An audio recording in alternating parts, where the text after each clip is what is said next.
Welcome to Take Charge of Your Health, brought to you by It Is Written. In each of these presentations, we talk about ways that you can take charge of your health, decisions you can make, things that you can add into your life or leave out of your life that will enhance your health and give you a better chance at a healthy future. We're going to discuss something that affects everyone. The more we learn about stress, the more we find out how damaging it can be. But there's plenty you can do about it, and it won't cost you anything to see real results. Thanks for being part of Take Charge of Your Health.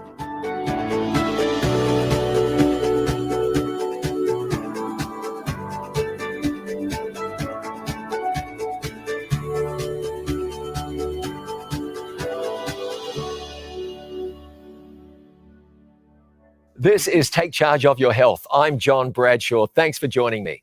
If we learned anything at all from the pandemic, it's that our health is precious and that it's wise to be making decisions now that will help us to be in the best possible shape later.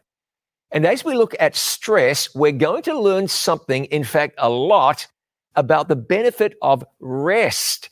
We're going to learn about an ancient anti-stress remedy that's helped literally millions of people ward off the damaging effects of stress.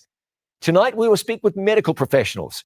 We'll be inspired by real-life stories of people who've seen great results. Dietitian and health professional Dr. Faye Kazi is going to stop by, and Dr. Steve Lee is going to show us how easy it can be to exercise effectively. Chef Arnie will also be joining us. So let's get started. Now, to discuss rest, I am joined by a panel of physicians. Dr. Roger Schwelt is a pulmonologist, critical care specialist, and sleep specialist. He's based in Redlands, California. Dr. Schwelt, thanks very much for being here. Thank you. Dr. Mark Sandoval is the medical director at Uchee Pines Institute, located in Seal, Alabama. Dr. Sandoval, certainly appreciate you taking your time. It's good to be here. And Dr. Naren James is the medical director at the Optimal Health Center based in Chattanooga, Tennessee. Dr. James, thank you very much for giving your time. It's great to be here. Thanks. Now, let's talk about rest. I want to start with you, Dr. Schwelt. Let's begin at the beginning. What's rest? And really what I mean by that is what constitutes good rest, the kind of rest the body needs and just can't do without? Well, it's very interesting, John. Rest is basically stopping what you're doing previously. So if we're talking about awake, resting from being awake is being asleep. And for that, the recommendation is for adults at least 7 hours of sleep per night. If you're talking about work, rest would be, a weekend. If we're talking about other things, there's rest involved there on a weekly basis as well. So if we're talking about sleep specifically, 7+ hours per night of sleep is the recommended from the American Academy of Sleep Medicine. Dr. Sandoval, let me ask you, does that vary from person to person, from age group to age group? And I want to ask you this, what about the people who say almost boastfully, I get by on 4 hours of sleep a night? So two questions for you, really. Does it vary from people group to people group, demographic to demographic? And can you get by with significantly less than those 7+ hours? Well, there are variations that individuals can have in regards to sleep needs. And in fact, we find that there are variations from age to age. So younger individuals needing more sleep, older individuals actually getting some less sleep. As far as ethnic groups, I don't think that there are major variations between ethnic groups because there's basically laws that govern the function of our being. And those laws dictate how much rest that an individual needs to have. What about the folks who say, well, I get by in 4 hours, 5 hours, 4.5 hours? Can you cheat it, really? Well, the answer is no, you can't cheat it. There are some individuals that appear to function okay on a lesser amount of sleep, but if we actually studied them and we looked at how their functionality would be when they got a sufficient amount of sleep, we would find that their productivity would increase. And so we have basic needs. We need to meet those basic needs. And when we get outside of the confines of those basic needs, then we have dysfunction. Dr. James, what are some of the negative byproducts, really the negative effects of someone getting not enough sleep? Maybe there are short-term effects and effects that might be seen over a longer period of time. What might they be? Well, there is just a lot of data on sleep deprivation out there that's quite remarkable. I mean, sometimes worse than alcohol on the road and so forth. That would be more probably protracted. But over time, obviously, there's increased secretion of stress hormones, cortisol being one of them, that leads to increased weight gain and a lot of untoward negative effects. The concentration's affected, and overall, just function overall is just so much less, despite the effort to think that they can stretch that candle and burn it on both ends. Let me come back to you, Dr. Schwelt. So if people have got their eyes open lately, you'd have seen in online or wherever you read your articles, more and more and more talk about the importance of sleep and how difficult it is to try to get by on less sleep. So somebody who's honest with themselves and says, Dr. Schwelt said 7+ hours, and maybe I should take that seriously, but I'm getting significantly less.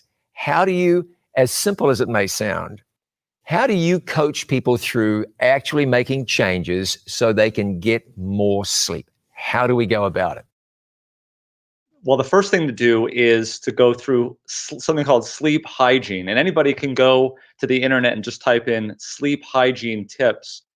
This by itself is probably not enough, but it's a good place to start. And you would be surprised at how many people are just doing things that are really impeding their ability to get good sleep. I would say probably the most common one that I see is staying up far too late. You know, if you think back just 100 years ago, before electricity, light bulbs, TVs, iPads, iPhones, we didn't have as much light coming to our eyes. We know that light going to the back of our retina causes a decrease in melatonin. And at the critical moment, which is when we're about to go to sleep, that can impede our ability to fall asleep. And so that's by far, I think, one of the most important things to do is to make sure if you're having trouble falling asleep, if you're not getting enough sleep, it's to really turn those things away.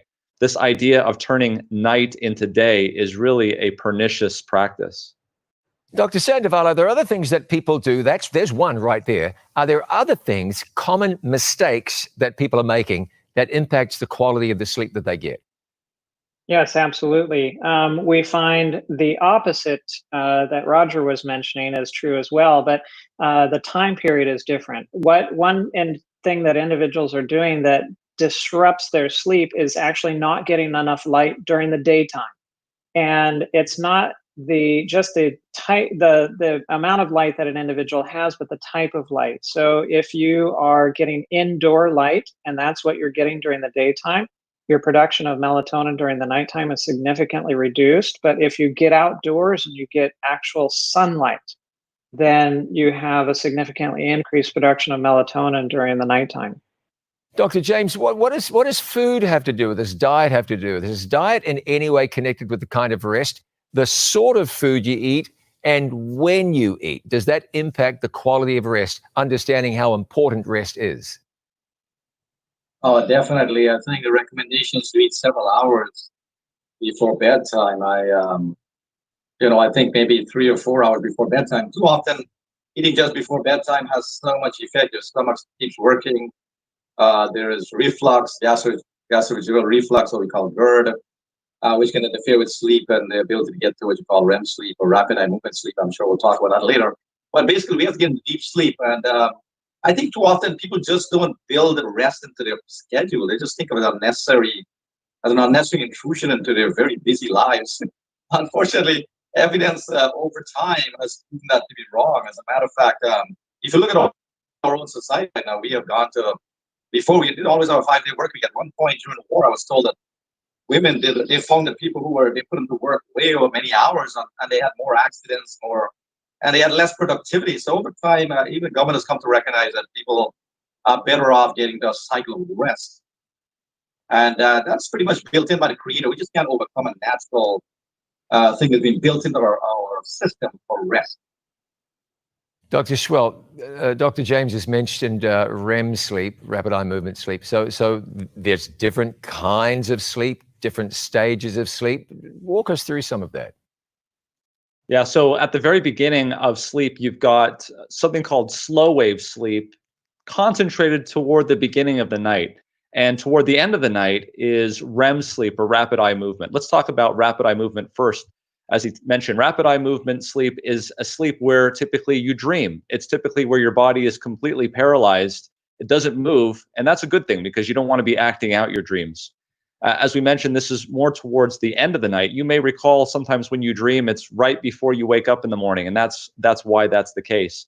The thing about REM sleep, in addition to making your body paralyzed, it makes your neck muscles paralyzed. And so because of this, people with the symptoms of obstructive sleep apnea could find that their sleep apnea might be worse at those times. And so we may be trying to get the right quantity of sleep, but if we don't have the right quality of sleep, if we're snoring, or if we have we're overweight, if our person next to us that's sleeping hears us snoring, this is also a reason to maybe get on the phone with your doctor and get a sleep test to make sure that that's not happening, because that can have a lot of consequences. And then real quickly, going back to the beginning of the night, slow wave sleep is a completely different type of sleep. It's more physically restorative, and it's actually connected with the secretion of growth hormone. There's been a lot of interest in this type of slow wave sleep. So if you're going to bed late, you're missing out on a lot of those hours. And as many famous people have said in the past, that the hours before midnight are worth twice as much as the hours after midnight. And it's interesting to see how science is bearing that out. So it's significant that we actually get to bed at a realistic hour and build that into our schedules. Dr. Sandoval, so someone snores and bothers the person next to them. The quality of their sleep is not great. When that person comes to you and says, "Doctor, what do I do about my snoring?" and maybe that's associated with sleep apnea and maybe it's not, how do you counsel them? Well, the major factor that contributes to sleep apnea and snoring, the concern about snoring is the fact that the neck muscles are relaxing, and that is causing the tissues to relax back, and then it's starting to obstruct the airways. And if you are snoring, there's a good chance that you actually are stopping breathing for periods of time at night. And the major reason for that is weight. So having an individual that's overweight or obese and that extra weight pushing down on that area. And so the major recommendation for that is weight loss. And how much weight loss does an individual need to have? Well, it depends. Really, it depends on the individual. There's a family member of mine that's built somewhat like I am, which is fairly thin, but had an extra, maybe 5 pounds or 10 pounds on his belly. And after he lost about 5 pounds, the sleep apnea went away. But other individuals have a significant amount of weight that is contributing to that. There are some dental implants that individuals can use, an oral device that kind of helps to push the lower jaw out to create a little bit of space. And there are some other interventions. But the major one that people can take charge of on their own is that of losing weight. Dr. James, someone comes to you and they say, "Look, doc, I just can't sleep." Before you go to medication, and we'll talk about that a little bit later, what are the things that you say, okay, try these things. I want you to try these things. What are 2, 3, 4, 5 things that you would say to a patient? Here's what I want you to try. Yeah, as a board-certified family physician for the past 27 years, I can tell you this is a frequent, often people come to me and just, their first response is some sleep medicine. And the first thing I discuss with them is sleep hygiene. And essentially, it's just going back to what we just talked, like, for example, how do you prepare yourself for bed? I mean, do you take a lot of naps during the day? If you take a lot of naps during the day, you're probably not going to be sleepy. If you're not physically active during the day, you're probably not going to have a reason to feel like you need to rest. So you have to build your whole schedule around getting some rest at night. So sleep hygiene includes avoiding caffeine for sure. And I usually tell people come to me and say, only take 1 cup in the morning. I said, look, if you're having a sleep problem, you need zero caffeine, period. You don't have the luxury of drinking any coffee or a caffeinated drink. So getting rid of anything that mitigates that. A big thing also is just dealing with the mind. So much of sleep is not just comfort. It's just people getting their minds wind down. They're just looking at things or reading things that are too stimulating just before bedtime. Extremely damaging. You have to be winding down. You have to get the routine where you're literally winding down and your body is aware that yes, I'm about to go to sleep. Dr. Schwelt, let me ask you about medication. Because when you start to talk about sleep problems or sleep challenges, I think many people think, well, that's easy, sleeping pills. Are they the best option? Are they a good option? How should we relate to pharmaceutically induced sleep? So, sleep medicines have been studied, and actually there's been quite a number of studies that have looked at this. And this is what they found. In a very short-term type of use, they can be helpful for people who have a very acute problem with trying to fall asleep. But really, they should not be used for more than 6 weeks in general. And when they looking at the type of therapies that we as sleep physicians and family practitioners do, we're talking about, we can talk more about this, but sleep restriction therapy, cognitive behavioral therapy, these are therapies that don't involve medications at all. When they compared those type of therapies with just straight out medication was not as long lasting, wasn't as effective as cognitive behavioral therapy, sleep restriction therapy, and sleep hygiene. So clearly, sleep medications do have a role in the short term, but certainly not in the long run. And the science has borne that out. Dr. Sandoval, there's something Dr. James alluded to a moment ago I want to ask you to maybe elaborate on a little bit. What's the role of, the mind in sleep? What I'm wanting to ask you is sort of a spiritual approach. Is there a place for approaching getting better sleep with experiencing better overall mental health, the sort of assurance that comes from knowing that your life is in the hands of a loving God? Is there a correlation there that you see? Yes, absolutely. The major reason why I find that my patients can't sleep is because they're worried. They're usually overthinking. They go to bed and they want to get asleep, but they can't because their mind is running and they can't get their mind off the things that it's running upon. And it's usually worry. It usually has some form of fear associated with it as well. And it's a seeking to control the surroundings and the events which one cannot control. And the one solution that I have found that has been the best for individuals to help them in this situation is to teach them to use bedtime as interventional prayer, intercessory prayer for others. And so they go to bed and they have a prayer list for individuals that they, in their life and so on, and pray for this one and then for that one and then for this one and so on. And if their mind starts wandering, that's fine. Just bring it back and continue the list where you left off. And if you get to the end of the list, well, that's fine. Start the list over again. And the spiritual mental issues are the major driving factors for individuals not being able to get to sleep. Not to mention the fact that spiritual emotional issues then drive behaviors, which we have been talking about already. So it's the key component to individuals not being able to sleep. One thing I find fascinating about the subject altogether, Dr. James, and that is that the Creator built rest not only into our daily routine and rhythms, there's day and then there's night, but he also spoke about this when he gave Moses the 10 Commandments way back then at Mount Sinai. So pick up on that for me, Dr. James. Rest as given to us as a gift by God. So certainly we read in Genesis that after having completed creation, ending with man, God rested on the seventh day, and that was quite and this is obviously we know God didn't need to rest. He is all powerful, omnipotent, and it was more of an example to us. That obviously was an example already, but then it was reiterated in a very direct way on Sinai with Moses and written on the tablets of stone.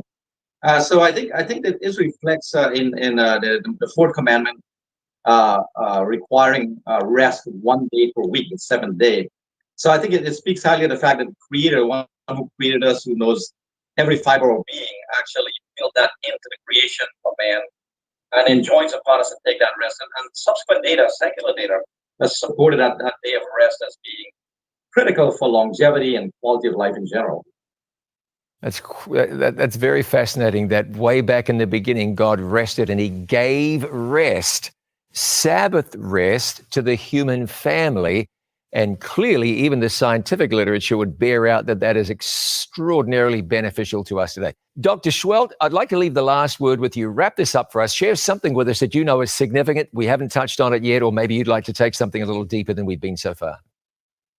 So one of the things that I'm really interested that I've seen is a study regarding immunity and natural killer cells that was done in Japan with people walking in the forest. And so what they did was they had these tourists walking through the forest as compared to a city, and they measured these chemicals that were coming off of the trees, these phytotides basically. And when they measured them, they found that just walking in a forest actually increased the amount of natural killer cells. And what they found after they tested it was the results of the increased immunity lasted for about 7 days. And so you could basically get a increase in your immune system if you did this once every 7 days. And I thought, how interesting is that? That once every 7 days, a rest from the city, a rest from the busy workplace, going into the forest and communing with nature and taking a rest from what you're doing is just enough to increase your immunity in that sense. And I think the more that we look at this in science, the more we start to see this period of 7 days. Dr. Roger Schweltz, sleep specialist, Redlands, Southern California. Thank you very much for joining us. I appreciate it greatly. Thank you. Dr. Mark Sandoval from Uchee Pines Institute in Seal, Alabama. Thank you. I'm so grateful to you for taking your time. My pleasure. And Dr. Naren James from Optimal Health in Chattanooga, Tennessee. Appreciate you being here, Doctor. Thank you so much. It's been a pleasure. Thank you, sir. Let's go to Phoenix, Arizona. I'm joined by Tony Anobli. We're going to talk about rest, and I'm going to ask Tony about something that has worked for him. Tony, thanks so much for joining me. It's a privilege to be here, Pastor John. Always good to see you. Thank you. Hey, thank you. Now, listen, when it talk about rest, the doctors will tell you, get your 7+ hours in, relax, back off from those things that wind you up and cause stress. But when we talk about rest, let me ask you, is there something that has worked for you? Sure. And I thank you for that question. And I'll tell you, Pastor John, I grew up in a Christian home. I'm a pastor now, but I grew up with a mindset in our house that the biblical Sabbath was a day to rest. So the first thing I would say to you that it was a mindset. On Friday evening, and we believe in our home, it was sundown to sundown, Friday night to Saturday night. It was a different mindset. So already, we'll get to the physical rest in a second, but my mind, you're at ease. Whether I was a student in the elementary academy and then in college, or now, I've been working for 37 years, the ability to know just mentally that on Friday evening, I'm going to be able to rest. And Sabbath just was a special day because I knew I didn't have commitments. I didn't have to worry about other things. I could enjoy that relationship with God. And it really is something that just revives your body. And I think that's why God put it in place even from the beginning. So how do you think that works? In some people's minds, they say, well, wait a minute, that's my busiest day. Got to run the business on that day. I have had student friends ever since I can remember who have said, I just don't study on that day. It's the day of rest. Their friends in university are saying, how in the world do you get by?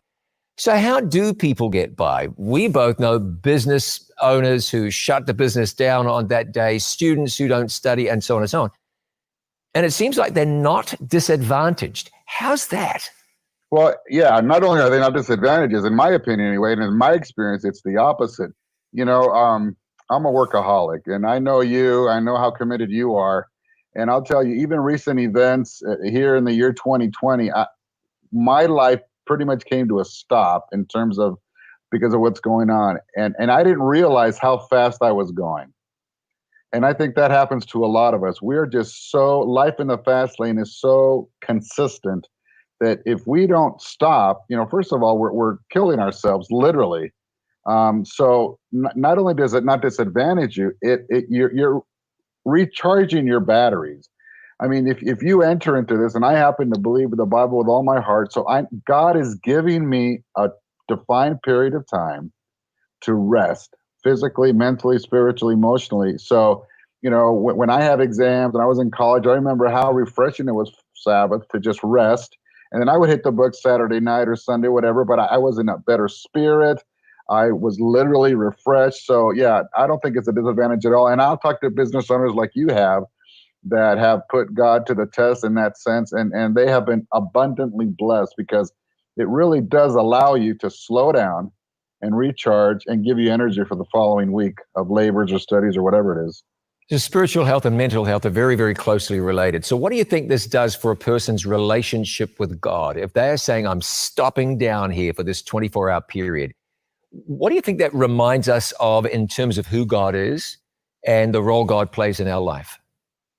Yeah, and that's a great question. And again, if you look at the Bible says that God, created 1, 2, 3, 4, 5, 6. On the seventh day, he rested from his labors and he saw that it was good. So if I take that and recognize that this is the time that God wants to talk to me, and I'm intentional, and I use that word intentionally, focused on him, God does amazing things. And so, he talks to us in different ways, and everybody has their journey. Mine is that I will meditate on his word. And I've tried even recently, a lot of people, and there's nothing wrong with reading the Bible all the way through as quickly as you can. I think that's great. Anything in God's word is good, but I've tried to slow down and say, Lord, today I'm going to focus on this, this, and this. Help me understand your word thoroughly. And Sabbath allows me, not because of a pastor, but in my spiritual journey, it allows me to see what God wants to tell me and connect in a way that I don't normally during the week. And I'll be honest, my mindset shifts on Saturday night until the following Friday afternoon. I'm in work mode. And of course, I love God and I have my daily devotionals. But Saturday, the Sabbath, is a moment in time when I can connect in a special way with God. And I believe that God, because he promised that he does, opens the windows of heaven on that day in a special way, because he's looking forward to spending that time with me as well. As important as rest is, and the experts tell us it's more important than most of us will ever realize, God too has given us rest. It's a gift intended to be a blessing. Tony Anobili, I really appreciate you taking your time. Thanks for joining me. Thank you. Joining us once again is Chef Arnie. Chef Arnie, welcome back to Take Charge of Your Health. Thank you, John. Arnie, tonight we're dealing with stress and rest in particular. So what do you have in the way of food that can help with that? John, I really think you're going to like this recipe. I call this one my refreshing watermelon cooler, but you could basically call it stress-reducing watermelon cooler because the ingredients help reduce stress. So our first ingredient is watermelon. Cut into this big watermelon here. It's good to have a good sharp knife and some muscles for this. Look at that. Isn't that beautiful? Watermelon is actually the fruit of choice for people who are looking to relieve stress. It is actually 92% water, but don't let that fool you. It is packed full of nutrients and antioxidants. Obviously, we want a whole bunch of watermelon in our lives. That's why I'm adding a whole bunch right now. Now we're going to add some ginger. Ginger actually helps reduce stress as well, and it helps with worrying, which is really good. Now, an easy way to peel ginger is just to use a spoon to scrape off the peel. The next thing we're going to add is some lime juice, and I have a fresh lime here. This also helps reduce stress, and if you roll it a few times over your cutting board like this, you will get more juice out of it. Smells so good in here with the lime and the ginger and the watermelon. This is going to be incredible. Now, some of you may like this drink a little sweeter, and then you could add a little apple juice concentrate. But the watermelon may be sweet enough just as it is, so it's good to blend it, taste it, and then if you want it a little sweeter, add a little apple juice concentrate. And I have some fresh mint here, which I'm just going to chop up on the side. And you don't want to blend this in with the drink because it could give the drink a funky color, which we may not like so much. Look at that. That is happiness in a glass, don't you think? And there you have it. This is my stress-reducing watermelon cooler. I hope this brings some sunshine and happiness into your life. Arnie, that's the kind of drink I could imagine myself drinking on a tropical island, maybe a little umbrella stuck in the end of it with my family.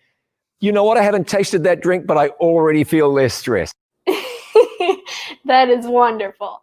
Arnie, as always, thank you so much. It's my pleasure. It's time now to bring in Dr. Faye Kazi. Dr. Faye Kazi is a registered dietitian. She is a health professional. She is an author. She has had her own research published in peer-reviewed journals. In other words, She knows what she's talking about. Dr. Faye Kazi, welcome to Take Charge of Your Health. Thanks for joining me. Thank you again for having me. It's a pleasure to be here. Hey, let's take a few moments to talk about nuts. When you're talking about your health and your diet and getting the good things in, as well as getting the bad things out, nuts are really, really good for you. Tell me how good and why, and tell me things I may not even know already. Sure. So nuts are actually what we would describe in the nutrition world as a complete food. And that's because it has all three of the macronutrients. It has carbohydrates, it has fat, and it has protein. So unlike other foods in the plant-based community, this is like the one area where you can get the best of all three of those worlds. So nuts are fabulous that way. You can survive on nuts alone if for some reason the entire world, all the food fell off the face of the earth and only nuts were available, people would survive quite okay. And that's because all those macronutrients and a lot of essential vitamins and minerals are available in nuts. So they are quite a powerhouse of nutrition. Fantastic. So if I stopped at the gas station and said, "Oh, I'll get a bag of salted peanuts," is that doing the trick, or is there a better way? It's a good question. So the little bag of salted peanuts at your gas station might not be organic though, and it might mean that if it's in a bagged container and whatnot, it might be roasted and heavily salted. Roasting is not terrible. It just that high heat tends to denature some of those essential fats that are really important to maintain their integrity in raw nuts. So if you're able to get raw nuts, they are a lot more nutritionally dense, and they're, I guess, for lack of a more sophisticated explanation, their components are more intact than if they're heavily roasted. So it's probably not rare. Most people would probably say, I probably don't get enough nuts into my diet. So if somebody was trying to get more nuts into their diet, how would they go about it? Recommend a couple of steps. Here's what you need to do. So yeah, for sure. The best way I like to get nuts in my diet, I love to have sliced apple with a nice big hefty helping of all natural peanut butter. I love peanut butter. And I'm probably getting all my nuts worth in that one serving of peanut butter because I put a lot. But it's all natural. There's nothing added to it except a little bit of salt. That's one way. Another way is, for example, in my cookbook, I talk a lot about it. It's creating salad dressings through nuts with the use of nuts. You soak the nuts and then you blend them in a Vitamix and make it really smooth and creamy. And you do that mostly with cashews. It's wonderful. Another way is to make your desserts with a lot of nuts. We were talking earlier, for example, baklava, which is a typical Lebanese, very famous dessert. It basically has the base, all the stuffing is ground nuts, and so there's lots of great ways you can incorporate nuts in your diet. And you can always use almond meal to bake your cakes. It's basically ground blanched almonds. And so you can incorporate different types of nut flours into your cooking. So there's lots of wonderful ways to do it. And I even make a walnut. I make burgers I love to make burgers using walnuts. You ground the walnuts and you use that as a really great texture and substance. It adds a lot of almost meatiness once it's cooked. So it's quite wonderful. And yes, there are lots of ways to incorporate nuts. The thing about nuts too is they're just so good. So you can leave out something that's not so good and say, I'm going to eat nuts instead. You'll love them. Do yourself a big favor. So we know that in your book, The Earthy Canvas, you'll have plenty of recipes incorporating nuts. By the way, you can get that cookbook. It's fantastic at itiswritten.shop and other places as well. Dr. Faye Kazi, thank you. Really appreciate you joining me. Thank you so much for having me again. It's time now for our frequently asked questions dealing with the subject of rest. I want to start with you, Dr. Roger Schwelt. What is a question you are commonly asked about rest, and how do you answer? Yeah, so basically the question is how can I fall asleep at night if I have insomnia? And insomnia is a major problem, especially in our elderly population, not even in our elderly population, but even in our middle-aged population. I distinguish between those two, between those that have a difficulty falling asleep and those that have a difficulty staying asleep. The ones that I have a problem with falling asleep is often due to anxiety, as Dr. Sandoval has expressed us as well.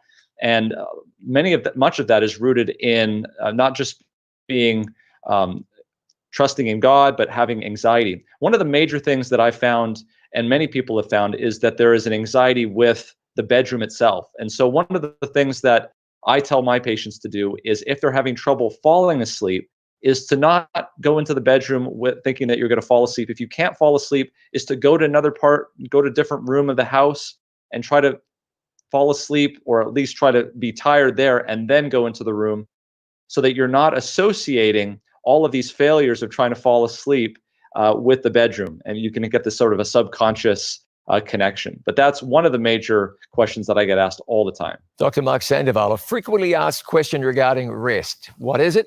How do you respond? Well, it's a similar one. It's about how can I stay asleep or how can I go to sleep? And one of the things that I have recommended for individuals, looking at the life of Jesus, we see that his life, he was very active, of course, during the day. But we also find that he spent significant time in prayer at night. And so we're told that morning by morning, he came back from hours alone with his Father. Evening by evening, he went and spent hours alone with his Father. He frequently spent the entire night in prayer. And what the individual, what the being needs is not just sleep, it's rest. And rest is more than just sleep. And we see this in the life of Jesus. And so rest also is communing with the Father. It's connecting with him. It is the peace that comes through that connection. And so if individuals are having difficulty sleeping, and I recommend that they pray. And so they spend that time in prayer, again, intercessory prayer, like I talked about before, not praying for their own issues, not worrying about their own issues, but praying for others and focusing on their needs and interceding with the Father on their behalf. And if they can't sleep, pray. And what they'll find is that when they wake up in the morning, and they will be as well refreshed, even if they didn't spend as much time sleeping as they spent praying. And one can put yourself in God's hands and say, okay, you, Lord, can choose how long I stay awake or how long I pray, both of which are restful, and I can be refreshed in the morning. Dr. Naren James, frequently asked question regarding sleep. Go ahead. It's hard to escape the same question to all of us. Basically, how can I fall asleep? I can tell you, somebody has on my schedule insomnia is a complaint. They have to show up. It's a felt need. It affects them in many ways. And generally, I kind of tend to see it as more as a symptom of a deeper underlying problem. And the spiritual dimension cannot be underestimated. And I say that not because I'm a Christian physician, but frankly, people don't have meaning in their lives and they're struggling with major issues, fundamental issues of meaning. It's going to carry over into their sleep and the ability to rest. And too often we're too caught up in ourselves and need to get out there beyond ourselves, like has been alluded to in our conversations here, is so important. So I think I cannot go far away from that spiritual dimension that Dr. Sandoval has well touched upon. And I do take the time to address it because it is so often just a symptom of an underlying problem that's deeper. Dr. Schwelt, is there another frequently asked question that you receive, that you often hear on the subject of sleep? Yeah, if people are on sleep medications, they want to know, how can I get off of these sleep medications? So what typically happens is they're on sleep medications already. They come to see me and they're still having difficulty falling asleep and staying asleep. And so what we do is we institute a lot of the things that we just talked about: behavioral changes, sleep hygiene. But I don't tell them to get off their sleep medications yet. It's only when we actually have a good night's sleep, because of all of these other behavioral changes that we're making, that I'll ask them to very slowly, under a physician's supervision, start to whittle away at the dose of that medication that they're on until finally it's gone. And that's usually the way that we do it. I don't start in saying taking away their sleep medication at the first. I try to solve the problem and then get off that sleep medication. Yeah, that's an important point, because someone's listening to us tonight. They're saying, okay, I'm just going to pray this away and flush my sleep medication. You would say, don't do that, right? No. All right, Dr. Sandoval, another FAQ on the subject of sleep. What would it be? One of the questions is, when should I get to sleep, right? When should I go to bed? And the question to that is, the answer to that is earlier than later. How earlier than later? You want to make sure that you get at least a couple of hours of sleep before midnight, whatever time zone that you're in. And so we have found, after, again, years of working with individuals and finding out what works for them and their physiology, that if individuals get to bed somewhere in the 8 to 10 range, that usually provides the best quality of sleep for nighttime. And once you start pushing it past 10 and you start hitting closer to 11 and then getting closer to 12 or after midnight, then it becomes less and less productive. Dr. James, is there one more question? A frequently asked question, subject of sleep. Well, more so it's about a result. People coming to me and saying, why am I so tired even after being in bed so long? And so often I have to refer them to colleagues like Dr. Schwelz to look at, because often they're overweight. They're having a very poor lifestyle. They're inactive. And a lot of the lifestyle issues are playing into their ability to, first of all, they gain weight. Then they have sleep apnea, and they're not aware that they're actually not experiencing rest. What do you call that? Deep sleep, mentioned REM sleep, because they have obstructive sleep apnea. It's quite common, more than we realize. And primary care physicians is manifested in so many ways: high blood pressure, diabetes, just resulting from purely having not an unrecognized diagnosis of obstructive sleep apnea. So that's a frequent thing I have, is people just feeling unrested even after they've been in bed so long. Outstanding, gentlemen. Thank you. Dr. Roger Schwelt, sleep specialist from Redlands, California. Thank you very much for being here. Dr. Mark Sandoval, medical director of Uchee Pines Institute. Thank you. Dr. Aaron James from Optimal Health in Chattanooga, Tennessee. Thank you all. It's been great. Much appreciated. Thank you. Pleasure. I am joined now by Dr. Cedric Pritchett, who is a pediatric otolaryngologist based at the Nemours Children's Hospital in Orlando, Florida. Dr. Pritchett, thank you so much for joining me. Pastor Bradshaw, good to see you. Hey, Happy and my pleasure to be with you. Thank you. Let's do a little interpreting, though. An otolaryngologist, you're an ENT, right? Correct, and that is a mouthful. That's intentional, but I can't claim responsibility for choosing the title of the profession. Yes, right. So as we've been going through Take Charge of Your Health, people have been learning things that are going to really transform their lives. There's one thing that I want to talk to you about, and that's this. When it comes to medical situations, sometimes things just look hopeless. They just look difficult. But very frequently, even though things look grim, there's a way through. So talk to me about your work and maybe share an experience or two about where you've seen difficult situations really work out well. Absolutely. Happy to share that. So, I guess, Pastor Bradshaw, I should probably paint a picture for you. And that is, as a pediatric physician, we see oftentimes conditions in children that are just heart-wrenching. And this, of course, has nothing to do with the lifestyle or the decisions of a child. We see blindness, crippling, deafness, all kinds of challenges that children were born with. And it reminds you of that John 9 parable or discussion in the Bible. I have a particular interest in hearing loss. And so a good bit of my practice is in serving children and families where that child is born unable to hear. Unfortunately, hearing loss is way too common. At least 2 to 3 children out of 1,000 are born with this, but by the time they're 12, that number swells. And most of these children are born to families that talk. And so it really puts them in a position where their ability to communicate and appreciate the love and acceptance of their family is challenged. So I certainly have had some experiences with this, and would be happy to share one in particular if I could. Oh, yeah, please do. Yeah, I want to hear about that. Yeah, so we'll just call his name Sam. Sam came to me with his mom and dad and great uncle when he was about 6 months of age or so.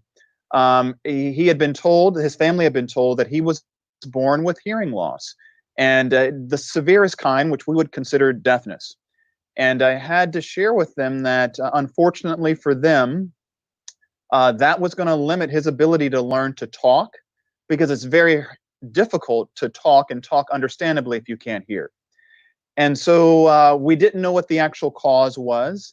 We worked on getting him some hearing aids, but then told him we felt the hearing aids, given the severity of his loss, would be inadequate for him to achieve appropriate access to the speech sounds.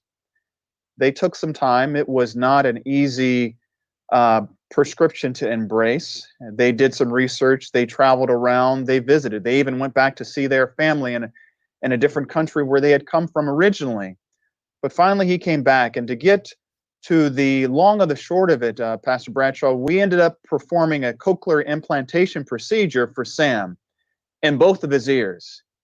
And with those procedures, which went quite well, and some dedicated therapy, speech therapy, working with his hearing specialist, that little guy came to see me about 3 or 4 months ago, and it's amazing. You would not know he is deaf if you did not see the implants on the back of his head. He sent me a little video singing happy birthday to me, which is amazing. His mother has been phenomenal. And as I reflect on their experience, it just reminds me that, yes, we sometimes are caught in situations which were not our doing. But the combination for us between a dedicated parent, a great team, capable hands, although the journey is hard and steep, can result in outcomes that just make us say that journey was worth every step of it. These stories I think are so important because there are so many families or so many individuals that are facing situations and they say, there's just not a way through here. I don't see any light at the end of the tunnel. There have been great strides made in medicine. We have extraordinarily well-trained physicians, a lot of good treatment options now. And as you said, sometimes there absolutely is a way through. What a thrill to hear this little guy's got a great future in front of him. Oh, I'm telling you, he is a champion of ours. And he comes in and likes to swag a little bit and wants to give me a high five, or at least now. Initially, he wasn't too fond of me, but I'm so proud and thankful for his family. One of the things that's an absolute joy for me, Pastor Bradshaw, is partnering with these parents. Parents bring their most precious asset to us in the pediatric space and say, can you help me? Kind of like Jairus did with his daughter. What can you do for me? If they could do it themselves, they would. And so I believe that God has given me an opportunity to partner. It's been a lot of work. It's been a long journey. But to sit down with families and say, listen, this is a difficult condition to address, but we are not giving up. And sometimes, even if we find that the road seems blocked, I am here with you. And I will walk this journey with you and offer you what I can. That's part of the space and privilege that I have a chance to serve. And that is as important as the successes and the wins that happen. Yeah, fantastic. Hey, thank you for doing what you're doing. Thanks for sharing that heartwarming story. It reminds us again, when things seem difficult and hopeless, well, they might be difficult, but they're not hopeless. Very often there's a way through. Thanks so much for what you're doing, and thank you for joining me. Thank you, sir. I appreciate the time. It's interesting that if you want to get good rest, you need to be active. Activity is a key to really good rest. So we want to talk about activity now and exercise. How to get it, what to get, how to go about it. Here is Dr. Steve Lee. Dr. Lee, welcome to Take Charge of Your Health. Thanks, John. Let's talk about flexibility. Flexibility is a very important thing. It allows us to go through our entire range of motion and reduces injury. Flexibility improves our posture and reduces muscle pain and soreness. We can maintain or improve our flexibility by stretching. And while there's many different methods to stretching and many different ways of doing it, there's a couple of rules of thumb. One is we should stretch every joint in our body, starting from our neck to our spine, shoulders, elbows, and wrists, as well as our hips, knees, and ankles. Stretching is best done when our muscles are warm after an exercise or after a hot shower or bath. And ideally, we should stretch for 30 minutes several times a week, but even 5 minutes is better than nothing. So let's remember to stretch after every exercise session. It's really important to take good care of your spiritual health. So let's dive again into the Creation Life Study Guides. Study guide number 2 is rest. Stress is a killer. It's bad on people. It seems like with some frequency, we learn more and more about the deleterious effects of stress. Rest is a key component to warding off stress. As you've heard, many people can't sleep because of worry, stress in their life. So let's take a look at the first question here inside study guide number 2. What kind of life does God want for us? What kind of life does God want for us? 3 John verse 2, that's the little book of 3 John verse 2. Beloved, I pray that you may prosper in all things and be in health just as your soul prospers. Healthy body, healthy mind. God wants you to prosper spiritually and physically. Or let's turn that around. As you prosper physically, you're able to better prosper spiritually. And that's a key to keep in mind. Let me read here. God cares a great deal about how we live. He's not a distant God who cares nothing for his creation, but rather a loving creator who wants us to have the best in life. He cares about our salvation, but he also cares about us in the here and now. It'd be a tragedy if you thought that God was way off distant, way up there in heaven and doesn't know or doesn't even care about what's going on in your life. That absolutely wouldn't be true. He is our maker. The Bible teaches us to refer to God as our Father, the perfect Father, a loving Father. One of the reasons Jesus came to the world was to show us what the Father is like. Jesus lifted people up.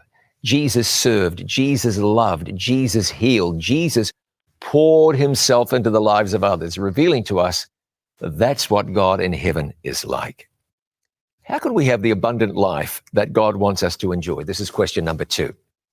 Matthew 11 verse 28 says, "Come to me, all you who labor and are heavy laden, and I will give you rest." Isn't that a good thought? If you're tired from the stresses of life, you can connect with God. How do you do that? Through prayer. Talk with him. Get out in nature and commune with God in the things that he has made. You see the handiwork of God. And you can commune with God and be one with God in the Bible, reading God's word. That's God communicating to you through what he inspired people long ago to write down. As you do so, God will reveal ways your life can improve. He wants to show you the best way to an optimal life where you're firing on all cylinders and you're happy, stress-free, and rested. Well, God gave us a special gift to help us rest. And you heard Tony and Oberly talking about this tonight. What is one gift God has given us to help us rest? I'm going to read from the book of Exodus and chapter 20. Listen to this. Remember the Sabbath day to keep it holy. Let me pause right there. When Labor Day rolls around, or President's Day, or Thanksgiving, or Christmas, are you typically upset that you're not able to go to work because work is off that day? For most people, there's not everybody, but for most people, there's no work that day. When there's a public holiday coming around, the 4th of July, are you like, ugh, oh, that's too bad. Who wants a day off? No, of course not. Everybody looks forward to those days and says, I can plan a long weekend. I can take a day off. I can do things around the house. We can get together with friends or family and so forth. A day off. God has carved out of the rock of time a day off once a week. One day in every 7. It's really interesting that if you look at this, God created us to operate on a circadian rhythm. That's the daily rhythm that regulates our life. And also, according to some scientific studies, reliable studies, a circaseptan rhythm, revealing to us that we operate on a 7-day cycle as well. It's hardwired into us. God says, I'll give you a day out once a week, and you'll be blessed as you grab hold of it. And so the Bible says in Exodus chapter 20, remember the Sabbath day to keep it holy. 6 days you shall labor and do all of your work, but the 7th day is the Sabbath of the Lord your God. God goes on and he says, in it you shall do no work. You, nor your son, nor your daughter, nor your male servant, nor your female servant, nor your cattle, nor your stranger who is within your gates. For in 6 days the Lord made the heavens and the earth, the sea and all that in them is, and rested the 7th day. Therefore the Lord blessed the Sabbath day and hallowed it. Stress, God knew, would be such a big deal down at the end of time. He put a release valve against stress right in the 10 Commandments. God knew that rest would be so valuable and for so many people so hard to come by that he built it into the foundation of his government. And he said, I'm giving you a day out. Take a day out. It's too easy today to work, and then, even when we're not working, to play like there's no tomorrow. God says, here's what I want you to do. Take time out. Take a day a week. Not just any old day, but this day, the seventh day, the Sabbath day. Commune with God, fellowship with others, spend time with family, devote part of that to serving your fellow human being and looking out for the welfare of others. That's a panacea for a lot of the worries, concerns, and stresses of life in this hectic world. It's a gift. Look into the Bible. Exodus chapter 20 starts in verse 8. Remember the Sabbath day to keep it holy. And if you'll grab hold of that and put Sabbath rest into your life, you'll find your life will be revolutionized. You'll never be the same person again. There's a rest element, which is very important, and in that there's a communing with God element, which is really important also. How about Jesus during his life? What was rest in Christ's life? Well, it says in the book of Mark that Jesus said to them, "Come aside by yourselves to a deserted place and rest a while." For there were many coming and going, and they did not even have time to eat. Jesus' example was to say to his friends, come on now, you got to put some boundaries around here because you're getting run off your feet. You're not resting. It's bad for you. It will take a toll on you physically. The stresses of life are going to overwhelm you. Take some time out and rest. Are you getting enough rest? I hope you are. And remember this special spiritual rest, Sabbath rest, given us by God. Well, I want to encourage you to download this resource at takecharge.life. It's study guide number 2 in the Creation Life series. It's rest. There are other resources that you can download there as well. At takecharge.life, you can find previous Take Charge episodes in this series. Watch what you've missed out on. Get that link and share it with other people and invite them to journey with you as you and them together take charge of your health. Tomorrow night, really important subject. We'll speak to medical professionals who can help immensely with the subject of addictions. Millions of Americans are addicted. Millions more struggle with one substance or another. So find out what you can do for you or for others. Addictions tomorrow night. I'm looking forward to seeing you. You'll hear success stories that will just blow your mind. Looking forward to seeing you then tomorrow for more of Take Charge of Your Health.